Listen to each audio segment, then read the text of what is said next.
হাসি মিঠিয়ে রয়েছে। আর ডান হাতের শাহাদাতের আঙুলটা উঙ্গলিটা উপরের দিকে তুলে দিয়ে এমন করে ডান দিকে ইশারা করে, পা দিকে ইশারা করে, আর মুচকি মুচকি হাসে। আমি চিন্তা করতে লাগলাম কি দেখে আর হাসে। আসমানের দিকে চেয়ে অবাক হয়ে গেলাম, যেদিকে আমার রাসূলুল্লাহ ইঙ্গিত করে ওইদিকে আকাশের চাঁদ ইলতে লেগেছে।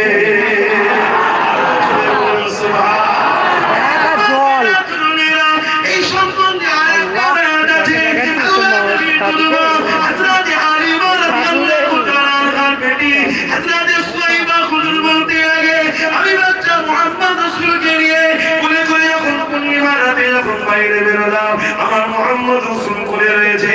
আসমানের দিকে আঙুলটা তুলে দিয়ে এইভাবে চাঁদের দিকে ইশারা করে, যেদিকে ইশারা করে সেদিকে যায়, আর মুচকে মুচকে হাসে। আমি অবাক হয়ে দেখতে লাগলাম আর ভাবতে লাগলাম, দুনিয়ার বাবারা, দুনিয়ার মায়েরা, দুনিয়ার আত্মীয়রা তাদের বাচ্চার জন্য প্লাস্টিকের খেলনা দেয়, লোহার খেলনা দেয়, আর এই দরদারের সুলতানের জন্য আমার আল্লাহ স্বয়ং নিজে চাঁদকে রাসূলুল্লাহর খেলনা বানিয়ে দিয়েছে। বলুন সুবহানাল্লাহ।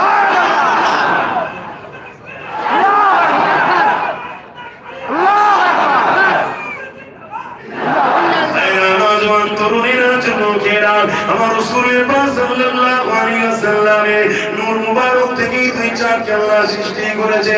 এই তো নবী আমার যখন বড় হয়ে নবুয়তের এলান করে দিলেন, 40 বছর বয়সে নবী নবুয়তের এলান করেছে। মনে রাখবেন আমার নবী পয়দাইশ নবী, আমার নবী তখন নবী আদম সাবিল্লাহ যখন পরিমাণের সঙ্গে মিলেছিল, তার আগে নবী, আমার নবী কবে নবী হযরত জিবরাইলকে আল্লাহ নবী জিজ্ঞাসা করেছিল, ও জিবরাইল তোমার বয়স কত? হযরত জিবরাইল বলেছে, ইয়া রাসূলুল্লাহ হাবিবাল্লাহ, আমাকে আল্লাহ যখন সৃষ্টি করেছে, আল্লাহ আল্লাহ আরশের নিচে একটা নূরের পর্দা ছাড়া কিছু ছিল না। কিন্তু আমি জিবরাইল যখন রূপ পেলাম, আমি চোখটা খুলে দেখলাম ওই আল্লাহর সাজিমের নিচের পর্দায় একটা তারা চমক উঠলো। ওই নূরের তারাকে দেখে আমি জিবরাইল বড় দিওয়ানা হয়ে গেলাম।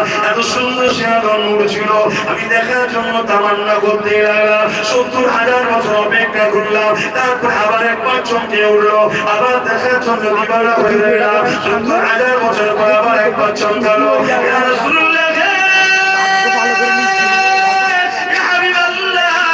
ওই তারাটা মোট 70,000 বছর ছাড়া ছাড়া ছাড়া ছাড়া একবার একবার একবার করে চমকায়। ওই তারাটাকে আমি 72,000 বার দেখেছি। এই হিসাবটা আমি দিতে পারবো। আল্লাহ নবী বলেছেন, জিবরাইল রে, ওই তারাটা হলো তোমার নবী মুহাম্মদুর রাসূলুল্লাহ।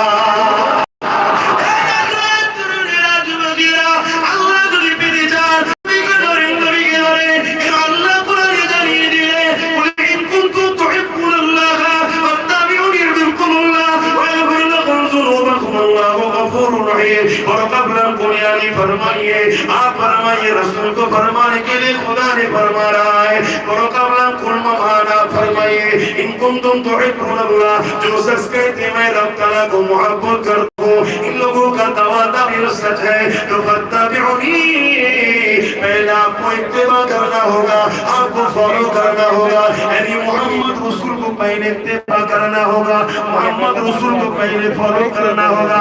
ये दुनिया मनुष्यरा काउকে इत्तिबा করতে গেলে, কাউকে ফলো করতে গেলে मोहब्बत की लगती হবে।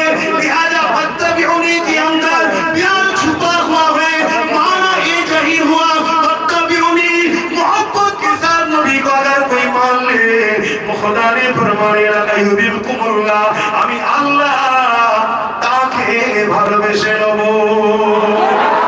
আল্লাহর ভালোবাসা যদি পেতে চায়, নবীকে ভালোবেসে ইত্তেবা করো, নবীকে ভালোবেসে মেনে নাও, নবীকে ভালোবেসে ফলো করো। যদি এটা করতে পারো, আল্লাহ তোমাকে ভালোবাসবে, আর আল্লাহ যাকে ভালোবাসবে দুনিয়াও টেনশন নেই, আখিরাতেও টেনশন নাই। কারণ আল্লাহ বলে দিল, ওয়াগফির লাকুম যুনুবাকুম ওয়াল্লাহু গফুরুর রহিম, আমি আল্লাহকে তারা বড় দয়ালু মেহেরবান পাবে।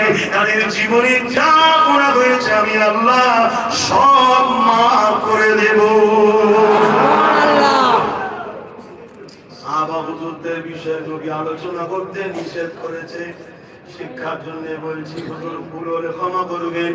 দাইয়া কালবি নিজের কন্যাকে জ্যান্ত পুঁতে দিয়েছিল।